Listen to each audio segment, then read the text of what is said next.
One of the ways to rack up more prize pool in Blast Bounty Hunt is by attempting and successfully completing bounties, which are like in-game challenges. It's not going to be easy though. Your favorite teams are going to have to balance their normal mountain of strategic decisions with difficult tasks that could hurt their chances of even winning the game in the first place. Let's take a look at the easy bounties. Nothing if not reliable is completed if a team gets 1.322 kills per minute. That means for a 30-minute game, your team needs to score 40 kills. A 60-minute game would need 80 kills. That's a lot of dead heroes. It might be easy to look at this and think, sure, I can just pick strong gank heroes and kill my opponents constantly. But teams looking to complete this challenge need their opponents to fight a lot too. And since Blast Bounty Hunt rewards winning teams with a percentage of the losing team's prize pool, it doesn't seem like a very good trade to complete a bounty but also lose the series. And on top of that, no team is going to want to let their opponents claim a bounty on purpose because that pulls it off the board and prevents them from winning it later.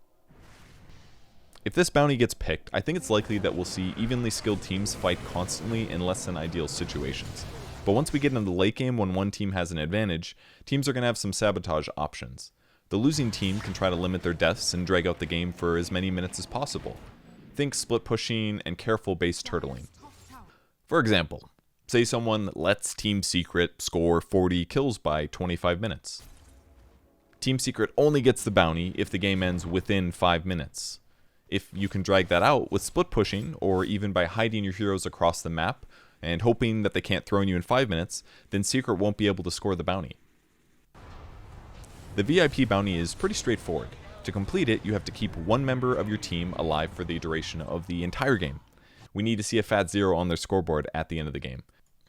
Teams looking to accomplish this challenge are going to want to pick a hero who doesn't take too many risks and doesn't have a lot of counters on the board. Maybe some safe farm-heavy mid like Medusa. You push out waves, you hit the jungle, rinse and repeat. Hey, maybe you could even throw Divine Rapier on top and try to end the game at 25 minutes because you don't plan to die anyways, right? That'd be a pretty good strat.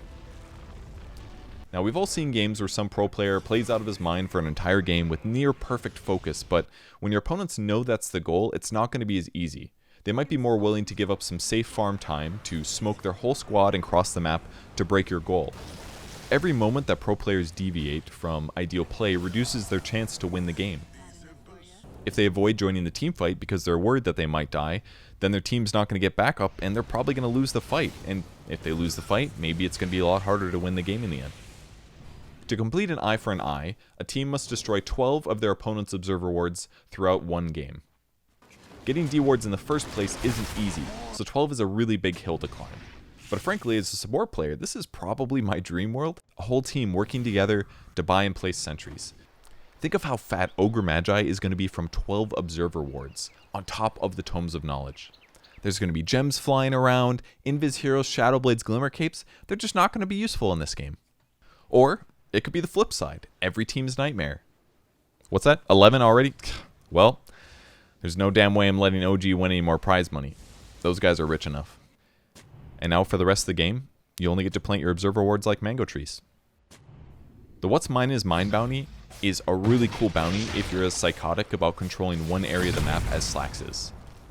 If you keep control of your outpost for a full game from start to finish, that's how you get the payout. This bounty is going to be hard to secure for loads of reasons. Your outpost is the one that you control at the start of the game in your main jungle, and it's very typical in pro games for teams to sort of swap sides on the map in the early to mid game stages. Dire team often gets very aggressive in the Radiant jungle after taking the enemy safe lane tower. This makes controlling the enemy outpost very standard. Same thing happens on the other side of the map for the Radiant team.